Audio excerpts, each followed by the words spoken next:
देख रहे हैं प्रवासी संदेश। नमस्कार, मैं हूं महेंद्र कुमार गुप्ता और आप देख रहे हैं प्रवासी संदेश। आज मैं भाईंदर में गुलाम नबी फारूकी जी के कार्यालय पर उपस्थित हूं।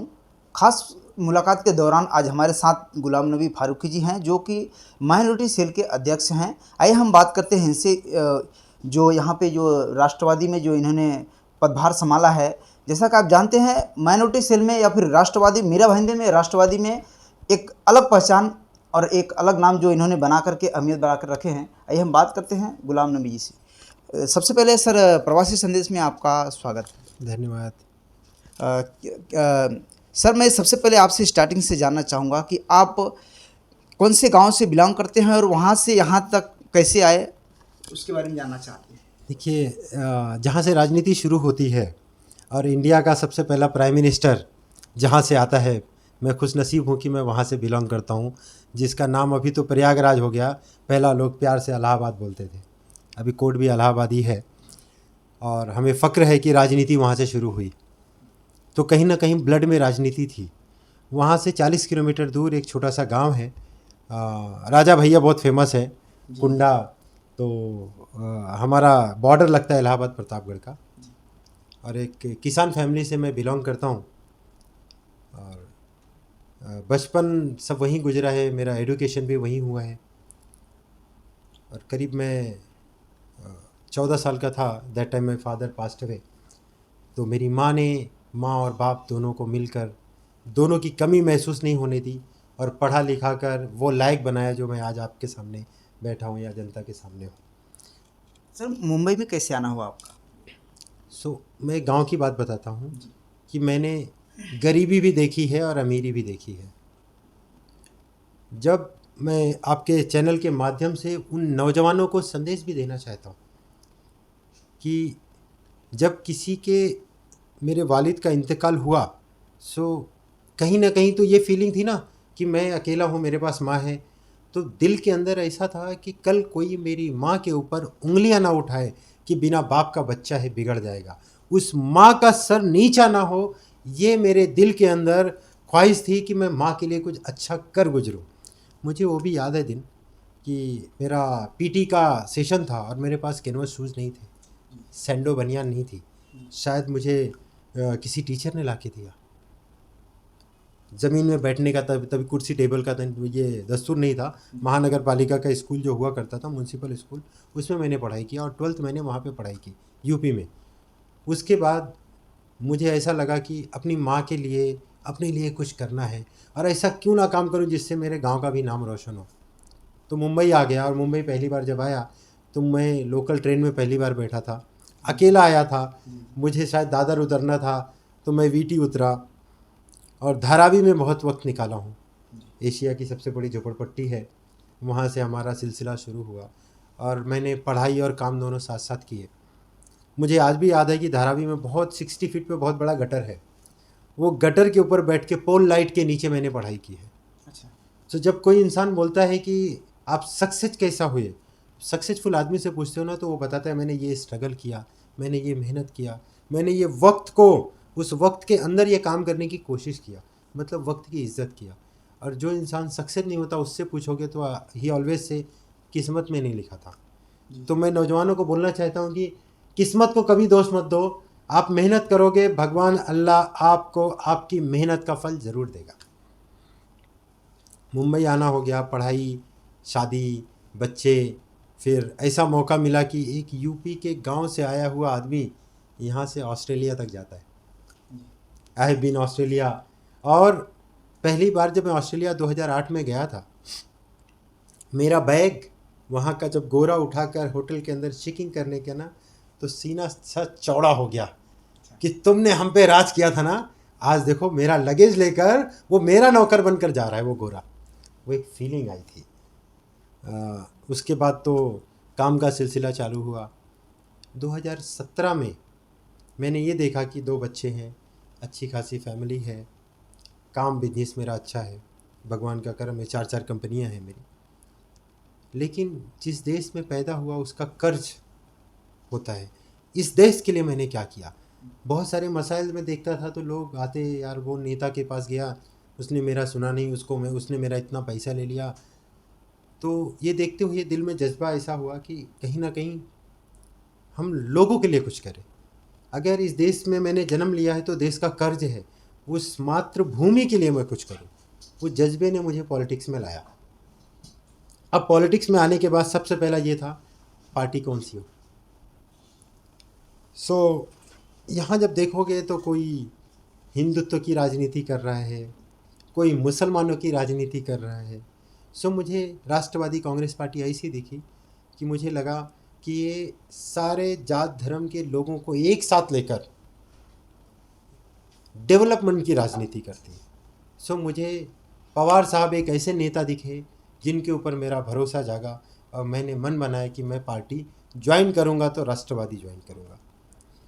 वो हमारे बड़े आदर्श हैं उनकी वजह से, क्योंकि उन्होंने महाराष्ट्र के लिए क्या देश के लिए भी बहुत कुछ किया है। मैं राष्ट्रवादी पार्टी ज्वाइन किया। अब पार्टी ज्वाइन करने के साथ साथ सर 1 मिनट में रुकूंगा। कांग्रेस सर यहाँ पे 60 सालों से चल रही है और बीजेपी चल रही है और महाराष्ट्र में शिवसेना चल रही है, मन से चल रही, लेकिन आपने बोल रहे हैं कि मैं पवार साहब को चुना, क्यों? आज महाराष्ट्र की बात करोगे तो महाराष्ट्र में बीजेपी का वो लीडर बता दो जो पवार साहब के सामने टिक सकता हो। कांग्रेस का वो लीडर बता दो जो पवार साहब के सामने टिक सकता हो। शिवसेना का वो लीडर बता दो जो पवार साहब के सामने टिक सकता हो। पवार साहब इतने अनुभवी नेता हैं, पूरे हिंदुस्तान में देखोगे ना शायद उनके जैसा नेता कोई नहीं है। ये रीज़न है मैंने राष्ट्रवादी चुनी। सर लेकिन उन्होंने तो भी राजनीति कांग्रेस से ही स्टार्ट की थी। बिल्कुल कांग्रेस से शुरू किया था उन्होंने। कांग्रेस से शुरू किया, उसके बाद में उन्होंने अपना मकाम बनाया और कुछ रीज़न था जिस वजह से उन्होंने कांग्रेस छोड़ा। और आज मेरा राइट नहीं बनता किसी के घर को कुछ बोलना। आज कांग्रेस कहाँ से कौन सी हालत में है सबको पता है। सर अब राष्ट्रवादी की बात कर रहे हैं तो पवार साहब की बात कर रहे हैं तो पवार साहब के अभी तक कौन सा मार्ग आपको अच्छा लगा और कौन से मार्ग को आप फॉलो कर रहे हैं, किस रास्ते पे चल रहे हैं आप? मैं आपको एक वो शेयर करता हूँ कि 2010 था और कुछ ये लोडिंग अनलोडिंग वाले लोग थे, मुझे कुछ मशीनें चढ़ानी थी। तब मैं राजनीति में नहीं था। तो जब वो लोडिंग अनलोडिंग वाले को मैंने बुलाया, कामगार नेता को, कि हमारे पास कुछ 60-70 मशीनें इसको चढ़ाना है ऊपर, तो उन्होंने बोला चढ़ाएंगे। तो उनसे मैंने पूछा कि आपको राजनीति में इंटरेस्ट है? तो उन्होंने बोला हमारा नेता एक ही पवार साहब, वो हम उनके लिए जी भी सकते हैं और मर भी सकते हैं। तो वजह मैंने पूछा, बोले उन्होंने ना हमारे यहाँ पानी की बहुत किल्लत थी, उन्होंने उस रेगिस्तान जैसी जगह पे पानी पहुँचाया, तो हमारे लिए वो भगवान से कम नहीं है। वो बात ना दिल में चुभ गई कि एक मजदूर आदमी पवार साहब के लिए मरने को तैयार है। और आप कहाँ से राजनीति स्टार्ट कहाँ से की? तो जब 2017 वही मैं आपके साथ शेयर कर रहा था कि मैंने पार्टी तो देख ली कि राष्ट्रवादी, अब ये था कि अपनी राजनीति की शुरुआत में किस जगह से करूं, क्योंकि मैं 2017 इलेक्शन लड़ा हूं। तो मैं पूरा मीरा भाईंदर का सर्वे किया। सबसे बदतर हालत मुझे ना बड़े अफसोस के साथ कहना पड़ रहा है, ये नया नगर के लगे। तो मैंने सोचा सबसे बदतर हालत है ना, तो क्यों ना अपनी करियर की शुरुआत में यहीं से करूं जो सबसे टफ हो। और मैंने वहाँ से शुरुआत की, लोगों से वादा किया कि मैं इलेक्शन के साथ हूँ, इलेक्शन के बाद भी रहूँगा, और वो वादा पूरा करने के साथ मैं इलेक्शन के बाद भी हूँ। और उस वक्त ऐसा था जो इलेक्शन लड़ा हूँ मैं, तभी 4 का पैनल था 2017 में, मैं अकेला था, मेरे पैनल में कोई नहीं था। और लोग मुझसे पूछते हैं आपको कितने वोट मिले, क्या मैं आपके माध्यम से बताना चाहता हूँ, मेरे लिए खोने के लिए कुछ था ही नहीं। जो मिला मैं पाया, लोगों का प्यार मिला, और वो प्यार की बदौलत आज नया नगर के अंदर आप कहीं भी बोलेंगे फारूकी भाई, तो एक अच्छे इंसान के हिसाब से लोग मुझे जानते हैं। क्योंकि मेरे यहाँ हम किसी हाथ गाड़ी वाले से हफ्ता नहीं वसूलते, या किसी का काम करने के लिए ये नहीं बोलते भाई 50,000 रुपये दे या 10,000 5,000 दे, तेरा पुलिस स्टेशन का काम कराऊंगा। हमने किसी से ना हफ्ता वसूला, ना हमने किसी को बेवकूफ़ बनाया, ना ड्रग्स का धंधा करने वालों का साथ दिया। ये वजह है यहाँ के लोग हमसे प्यार करते हैं। सर आप इतना स्ट्रगल किए और राजनीति में पवार साहब की बात करते हैं, तो आप क्यों नया नगर तक ही सिमट कर रह जाते हैं? आगे आपकी सोच नहीं है, या फिर आगे पूरे मीरा भाईंदर में नहीं लोगों से संपर्क बना सकते? देखिए, मैंने शुरुआत की नया नगर से। इस जगह को ठीक करने के लिए अगर मेरा कुछ योगदान हो जाए और कुछ बेहतरी हो जाए तो मैं अपने आप को खुश नसीब समझूंगा।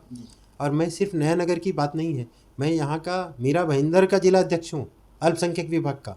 पार्टी ने अभी कुछ 10 महीने पहले मुझे कुछ जिम्मेदारी दी और अल्पसंख्यक विभाग का अध्यक्ष मुझे बनाया, तो मैं जैन भाई के साथ भी हूँ, सिख भाई की बेहतरी के लिए भी काम कर रहा हूँ, क्रिश्चियन की बेहतरी के लिए काम कर रहा हूँ, मुसलमानों के लिए कर ही रहा हूँ। लोग समझते हैं अल्पसंख्यक विभाग सिर्फ मुसलमानों के लिए हाँ है। सर, वही मेरा कहना है कि आपने अल्पसंख्यक विभाग क्यों चुना? जब आप हर समाज और हर जाति धर्म के लिए काम कर रहे हैं तो आप अल्पसंख्यक विभाग क्यों चुने आप? देखिए, मैंने जब इसका जो सर्वे किया और मैं जहाँ से राजनीति कर रहा हूँ, यहाँ पे मेजॉरिटी, जहाँ से मैंने इलेक्शन लड़ा, जी जी। इस जगह पे मेजॉरिटी मुसलमानों की है। 95% इस एरिया में, इवन मैं 22 नंबर की बात करूँगा तो 100% मुसलमान है। तो जिस जगह से मैं इलेक्शन लड़ा, जिन लोगों ने मुझे प्यार दिया, उनके लिए मुझे कुछ करना है, तो अल्पसंख्यक ही हुए।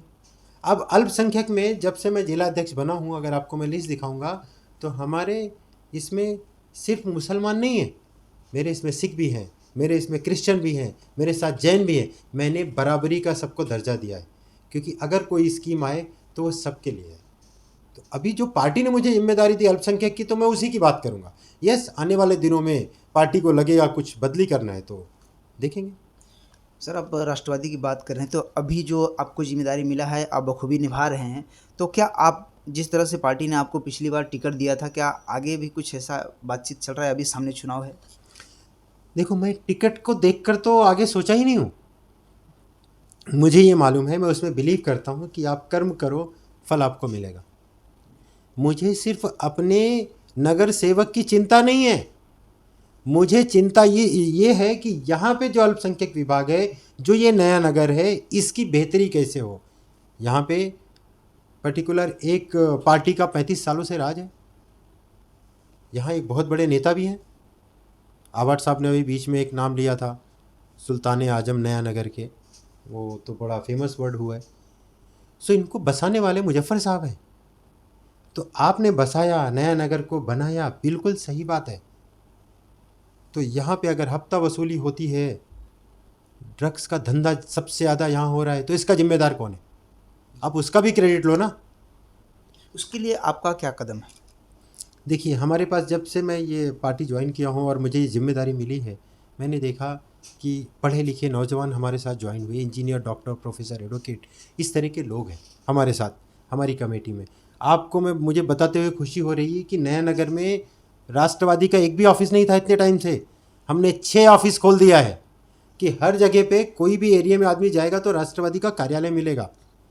और किसी भी कार्यालय में कोई भी जाता है ना, तो उसको अदब से बिठाया जाता है, उसकी बातें सुनी जाती है, और हमारा कोऑर्डिनेशन अच्छा है, हमारी टीम का कोऑर्डिनेशन अच्छा है। अगर एक कार्यालय से उसका काम नहीं हो सकता तो दूसरी टीम मेंबर से बात करके वो कार्यालय में ट्रांसफ़र करते, और हम काम कर रहे हैं लोगों के लिए। हमें इसी नया नगर से IAS IPS निकालना है, ये मेरा सपना है, हमारी टीम का सपना है। जो ब्लैक लिस्टेड एरिया बोला जाता है ना, किसी टाइम पे यहाँ पे सिम कार्ड नहीं मिला करता था, लोन आज भी रिजेक्ट हो जाते, उनके लिए कोई लड़ने वाला नहीं। क्यों? क्योंकि वो गरीब है। यहाँ आज भी आप देखोगे पुरानी बिल्डिंगें हैं जिनकी छतें ना, आदमी रात को सोता है तो उसको डर लगता है कि छत का प्लास्टर सर पे ना गिर जाए। 2 दिन पहले एक केस आया था, और यहाँ के तो एक नामचीन बिल्डर है, उन्होंने तो बिल्डिंगें गिरा के कई लोगों के सर से उनका आसियाना छीन लिया है। क्या डेवलपमेंट की बात करेंगे? तो यहाँ के नगर सेवक क्या कर रहे हैं? नगर सेवक सेल्फी पॉइंट बना रहे हैं। इस प्यार को क्या नाम दूं? अभी यहाँ देखोगे, इधर से आप जाओगे ना, एक बड़ा खूबसूरत सेल्फी पॉइंट बना है। मालूम है लागत कितनी लगी है? मेरे हिसाब से तकरीबन 20 लाख खर्चा हुआ है। आप अगर किसी और एक वेंडर को पकड़ के लाओगे, बोले इस तरह बनाने का ना, तो मालूम पड़ेगा कि 2-3 लाख खर्चा होने वाला था। आप ये बताओ, ये नया नगर के अंदर इतनी आबादी है, यहाँ एक भी टॉयलेट मिलता है क्या? तो आज ये टॉयलेट की ज़रूरत थी या सेल्फी पॉइंट की? इसके इधर ना आगे एक हॉस्पिटल भी है, वहाँ पे यहीं के नया नगर के गरीब लोग जाते हैं, जहाँ डिलीवरी है, राजीव गांधी हॉस्पिटल, उधर डिलीवरी 2 साल से लिफ्ट नहीं वहाँ चल रही है।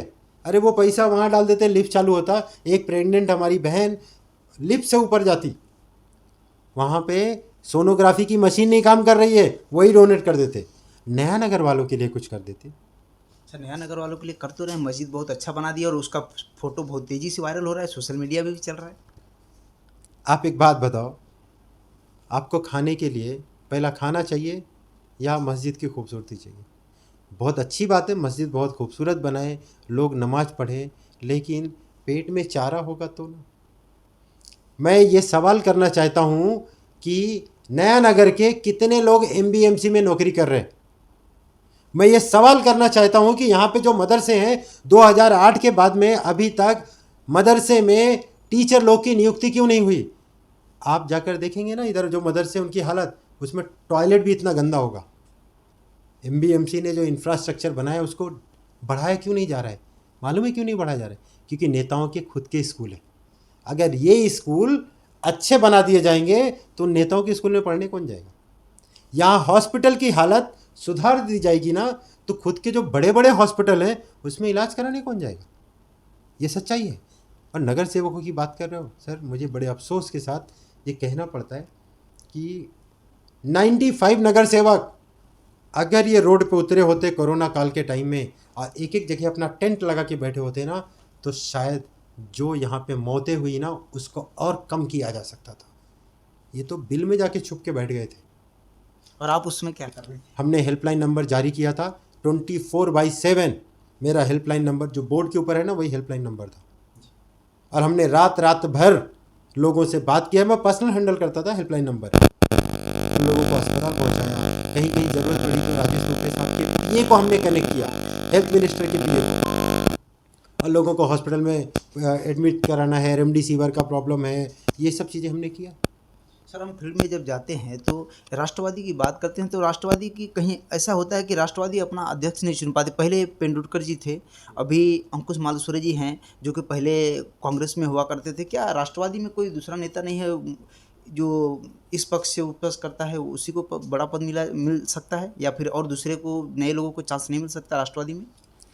देखिए, ये जो जिला अध्यक्ष चुनने की बात है ना, तो ये हमारे जो वरिष्ठ लोग हैं वो चुनते हैं, उसमें हमारा कोई रोल नहीं है। हाँ, हम अपना फीडबैक दे सकते हैं। हमारे वरिष्ठ ने जिस वक्त अंकुश जी मालुसरे को 2 फरवरी 2021 में जिला अध्यक्ष बनाया, उस वक्त उससे पहले अंकुश जी हमारे दोस्त हुआ करते थे, कांग्रेस पार्टी के जिला अध्यक्ष थे, हमारी दुआ सलाम थी वो। लेकिन जिस वक्त उनको नियुक्ति पत्र दिया गया हमारे लिए वो इंसान सम्माननीय हो गया, क्योंकि वो एक पद पे कायम है। जिला अध्यक्ष बहुत आएंगे जाएंगे, लेकिन एज अ पार्टी वर्कर मेरे लिए उस पद का सम्मान है, उस पद की गरिमा है।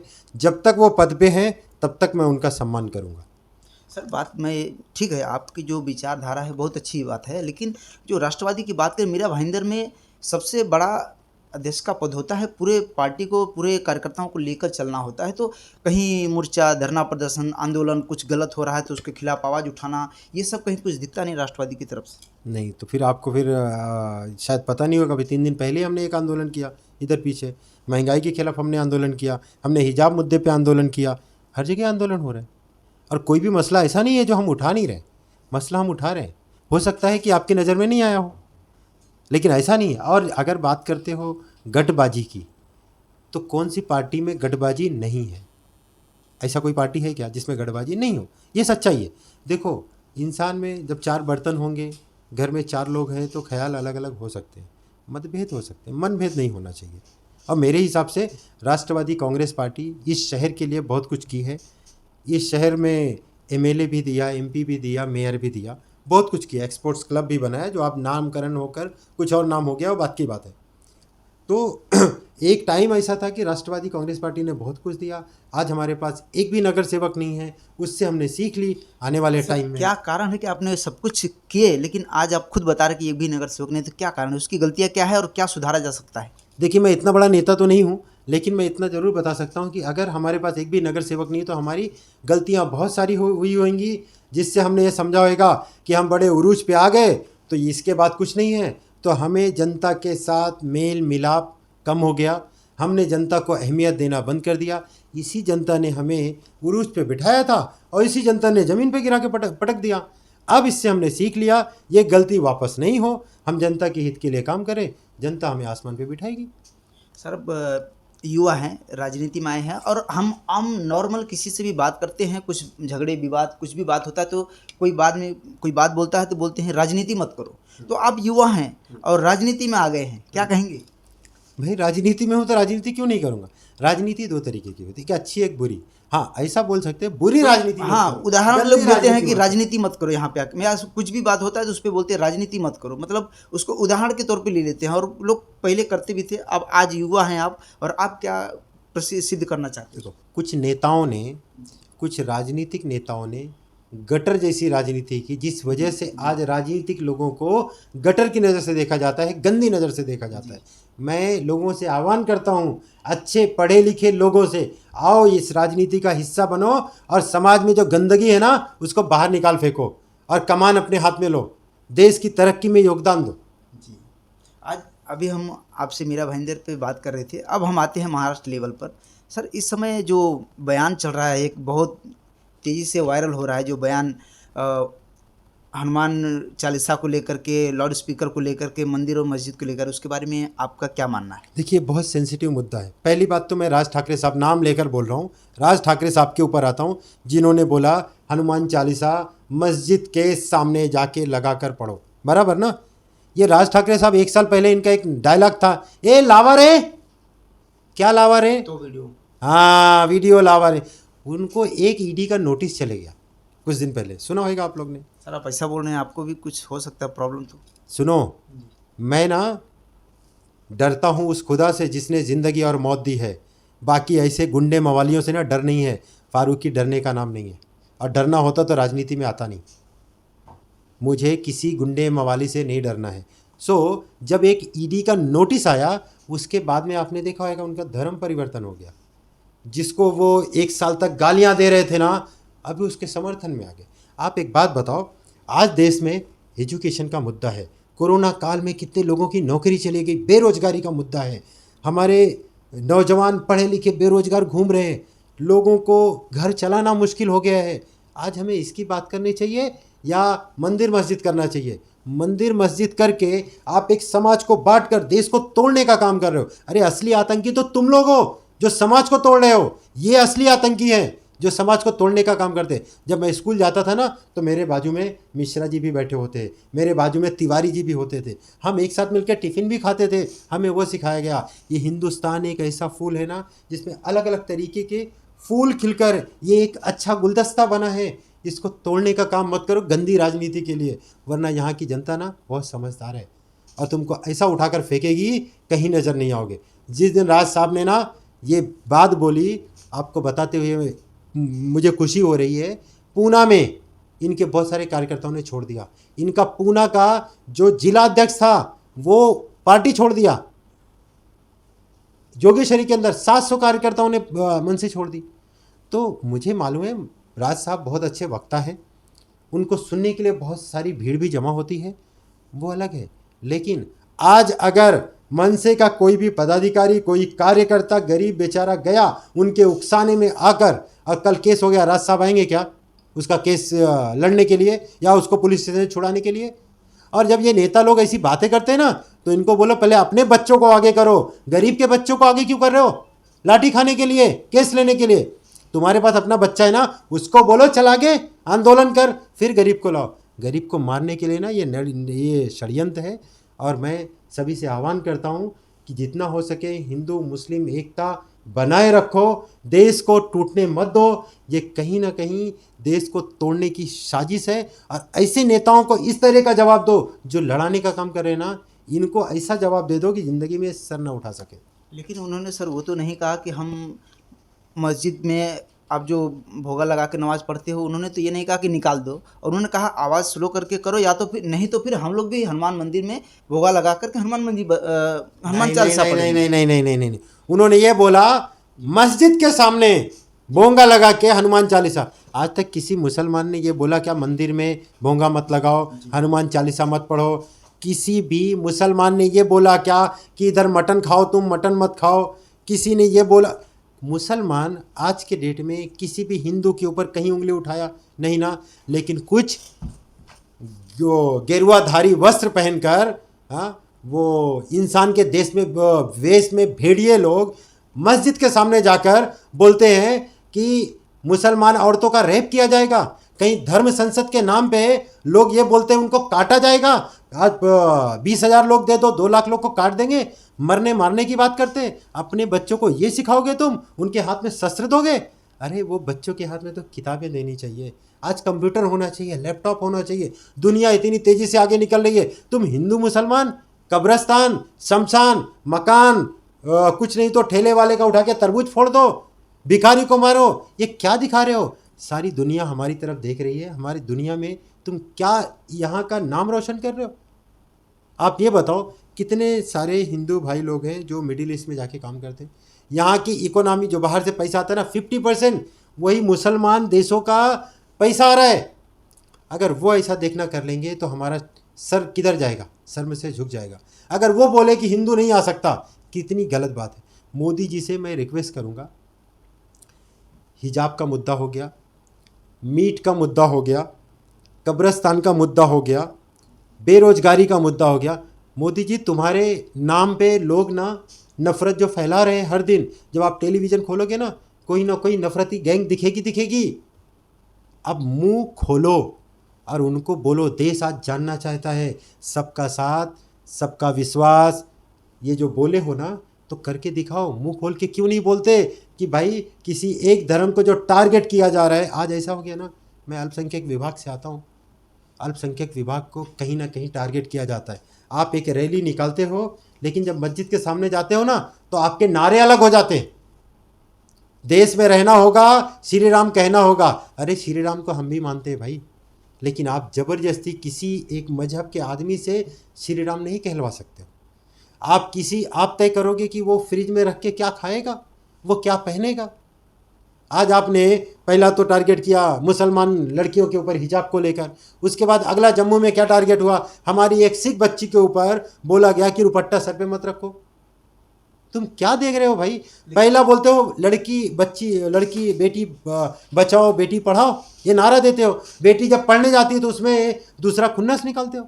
देखिए सर, मोदी जी की आपने बात की, तो मोदी जी तो आप लोगों के लिए आपके पक्ष में एक फैसला दिया उन्होंने ट्रिपल तलाक का, उसके बारे में क्या कहेंगे? एक बात बताओ, मोदी जी ने एक फैसला दिया था किसानों को लेके। 3 काले कानून जो बने थे, जो अभी वापस लिए गए, किसानों से पूछे थे क्या? ट्रिपल तलाक का जो आया कानून बना, उसके अंदर मैं बोलता हूँ तलाक होना ही नहीं चाहिए। तलाक होना ही नहीं चाहिए, किसी भी कीमत में नहीं होना चाहिए। लेकिन अगर एक परिवार हस्बैंड वाइफ एक साथ नहीं रह सकते और उनके बीच में डिवोर्स नहीं होगा, तलाक मतलब डिवोर्स नहीं होगा, तो बहुत सारा देखते होगे कि पति ने पेट्रोल डाल के जला दिया औरत को, मारने के लिए छोड़ दोगे। अरे दोनों को राइट है भाई अपनी ज़िंदगी अलग से गुजारने के लिए, लेकिन इसको कहीं और अच्छा बनाया जा सकता था। आपके पास शाहनवाज हुसैन थे, आपने लिया था क्या? मुख्तार अब्बास नकवी थे। कम से कम जिनके लिए कानून बना रहे हो, उस कमेटी में उस मजहब के लोगों को लेकर उनकी राय तो ले लो, तब आप समझोगे ना। अरे जिनके पास परिवार होगा ना, वो परिवार का दर्द समझेगा। मैं शॉर्ट में यही बोलना चाहूँगा। देखो 3 तलाक में आपने कानून बना दिया कि जब वो तलाक देगा 3 साल के लिए सज़ा हो जाएगी। अगर उसको 3 साल की सज़ा होगी तो उसकी बीवी का खर्चा कौन उठाएगा? उसके बच्चे की देखभाल कौन करेगा? मतलब उसको मजबूर कर रहे हो गलत काम करने के लिए। इसके लिए भी कुछ बनाओ ना, ऐसा बनाओ 3 तलाक दे दिया तो वो औरत और बच्चे की जिम्मेदारी कौन उठाएगा, उस पर सरकार का क्या योगदान होगा। तब मैं मोदी जी को सैल्यूट करूँगा। सर मैं एक सवाल और लूँगा, उसके बाद ये ख़त्म करते हैं चर्चा। अभी कुछ दिनों पहले एक फिल्म आई थी द कश्मीर फाइल, उसके बारे में आप क्या कहेंगे? वो जो जिन्होंने ये पिक्चर बनाई ना, उनको मैं बोलूँगा कि एक गुजरात फाइल भी बना लो, शायद सच्चाई सबके सामने आ जाए। कश्मीर में जो कश्मीर फाइल बनाई गई, वो बनाकर जो दिखाया गया, पिक्चर आप दिखाते वो सही है, लेकिन हकीकत बोल के दिखाओगे वो गलत है। आपने वहाँ पे जितने भी हमारे कश्मीरी पंडित भाइयों के साथ हुआ, हमको भी दर्द है, लेकिन जब आप उनसे पूछोगे ना, तो वहीं के रहने वाले मुसलमानों ने उन्हें पनाह दी, प्यार था। लेकिन आपने दिखाया क्या? नफ़रत दिखाई, जिससे पूरे शहर में नफ़रत फैले, देश में नफ़रत फैले। ऐसी फिल्में बनना ही नहीं चाहिए। फिल्में वो बने जिससे हमारे देश में भाईचारा बढ़े। वो कश्मीरी पंडितों के ऊपर सरकार ने कितने करोड़ आज तक खर्चा किए, उनको पुनर्वास के लिए क्या क्या नहीं किया। अरे भाई 8 साल से मोदी जी की सरकार है ना, ले जाओ ना, बसा दो ना उधर, क्यों नहीं बसा रहे हो? तुमको रोका किसने है? अगर बसा दोगे तो राजनीति कहाँ से करोगे? आप वोट बैंक कहाँ से वसूलोगे? इसके लिए नहीं कर रहे हो ना। लेकिन उसके साथ साथ जो वहाँ पे मुसलमान लोग थे वो भी मारे गए ना, उनके लिए क्या किया? मैं बोलता हूँ कश्मीरी पंडितों के लिए मेरे दिल में बहुत श्रद्धा है, उनके लिए उनका मुआवजा से लेकर सब कुछ देना चाहिए, और सरकार ने दिया भी है, कई हज़ार करोड़ खर्चा भी किया है। तो जब गुजरात में दंगा हुआ, उन मुसलमानों के लिए आपने 1 रुपये दिया क्या? क्यों नहीं दिया? एक ही देश में, एक ही संविधान में रहने वाला आदमी एक के साथ नाइंसाफ़ी होती है तो मुआवजा, दूसरे के साथ नाइंसाफ़ी होती है तो आतंकी हो गया। अरे उनके लिए भी कुछ करके बता दो, हम सब ना आपका शुक्रगुजार होंगे मोदी जी। सर, आपने अभी कहा कि कश्मीरी पंडितों के ऊपर राजनीति हो रही, तो पहले लोग राम मंदिर पर भी लोग बोल रहे थे कि राम मंदिर नहीं बना रहे इसलिए कि अगर आप मुद्दा उठा रहे हो तो उसको बनाओ, और उन्हें मंदिर बना के दिखाया। आप क्या कहेंगे? वो मंदिर की आजू बाजू जगह खरीदने के लिए कितने करोड़ का घोटाला हुआ है, ये पता है? ये बात बताइए। और वो घोटाला करने वाले कौन लोग हैं? जो वो संस्था में बनाए हुए, जिनको बनाया गया, उन्हीं लोग ने किया ना। ज़मीन रहती है 4 करोड़ की, वो बिकती कितना? 16 करोड़ में, 4 गुना ज़्यादा। एक बात बताओ, बीजेपी के अंदर ना एक मशीन है, शायद उन्होंने छुपा के रखी है। जय शाह का पैसा 4 गुना ज़्यादा बढ़ जाता है सडनली, रातों रात। इसी तरह का कुछ फार्मूला उधर भी दे दिया गया। मैं बोलता हूँ मंदिर, मस्जिद, गुरुद्वारा, चर्च इबादत गाह है, लोगों को उनको इबादत करने दो। आओ हम सब मिलकर देश का डेवलपमेंट कैसा हो, शिक्षा का स्तर ऊपर कैसा जाए, बेरोजगारी कैसा जाएगी, हमारी महिलाएं हमारे कंधे से कंधा मिलाकर कैसा चलेंगी, जो ये रेपिस्ट लोग हैं इनकी मानसिकता कैसा चेंज होगी, इसके ऊपर काम करें। देश को बनाना है तो मंदिर तो बनते रहेगा, मस्जिद बनती रहेगी, देश मिटने मत दो। ये हाथ जोड़कर गुजारिश है। रमज़ान का पवित्र महीना चल रहा है, मैं आपके चैनल के माध्यम से सारे नेताओं को बोलना चाहता हूँ, नफ़रत हटाओ, प्यार में आओ, हम मिलकर इस देश को आगे बढ़ाएं, उसमें हमारे देश का नाम होगा। और हम अपने बच्चों को क्या दे रहे हैं? नफ़रत। हम अपने बच्चों को वो दें कि हमारे बाप ने, हमारे फादर ने, हमारे दादा ने देश के लिए कुछ अच्छा किया, इसलिए आज हम सुखी हैं। एक सवाल मैं और लूँगा आपसे लास्ट में, इसके बाद हम ख़त्म करेंगे। आप अभी मीरा भाईंदर में कॉरपोरेशन का चुनाव है, शायद से अभी टल गया है थोड़े टाइम के लिए, लेकिन आप किस मुद्दे पर काम कर रहे हैं और लोगों से किस मुद्दे पर आप संपर्क बना रहे हैं? फिर राष्ट्रवादी का क्या स्ट्रेटजी रहेगा नगर सेवक के चुनाव पर? हमारा सबसे पहला मुद्दा है एजुकेशन। मीरा भाईंदर में कुछ नहीं तो करीब 20,000 से ज़्यादा बच्चों ने स्कूल छोड़ दिया, क्योंकि यहाँ पे प्राइवेट स्कूल ना कत्ल खाना बना के रखा है। उन्होंने फीस नहीं जमा की, स्कूल से निकाल दिया गया। लेकिन गवर्नमेंट का जो सिस्टम है, गवर्नमेंट स्कूल है, उसको सुधारा भी तो नहीं जा रहा है। कैसे सुधारा जाएगा? जब वो नेता लोग खुद अपना स्कूल चलाएंगे तो सुधारेंगे कैसा? ये तो सच्चाई है। मैं आपको बताऊं, जिस दिन हम पावर में आएंगे, पहला काम हमारा होगा, जितने म्युनिसिपल स्कूल हैं उनके टीचर को हम यहाँ से जापान भेजेंगे ट्रेनिंग लेने के लिए। वहाँ देखो बच्चों को कैसा पढ़ाया जाता है, और वो इंस्ट्रूमेंट लाके वो स्कूलों में डालेंगे। इन नेताओं के बच्चे भी उसके अंदर आना चाहिए। ये इंफ्रास्ट्रक्चर को बड़ा करेंगे। हॉस्पिटल है ना, उसका इंफ्रास्ट्रक्चर को बड़ा करेंगे। जो आज जाओ ना तो कुत्ता काटने का इंजेक्शन भी नहीं मिलता, वहाँ पे सोनोग्राफी की मशीनें नहीं चलती। ये जो आतंक है शिक्षा को लेके, हेल्थ को लेकर, ये दोनों चीज़ में हम इतना मजबूत करेंगे कि गरीब से गरीब आदमी जाकर शिक्षा ले सके और अपना हेल्थ, स्वास्थ्य के लिए हॉस्पिटल में इलाज करा सके। तो ये 2 बड़ा मुद्दा है, शिक्षा और हेल्थ। इसके साथ साथ हम रोज़गार पे भी काम करेंगे। यहाँ के रहने वाले लोगों को हम रोज़गार से कैसा जोड़ें, उसके ऊपर हम काम करेंगे।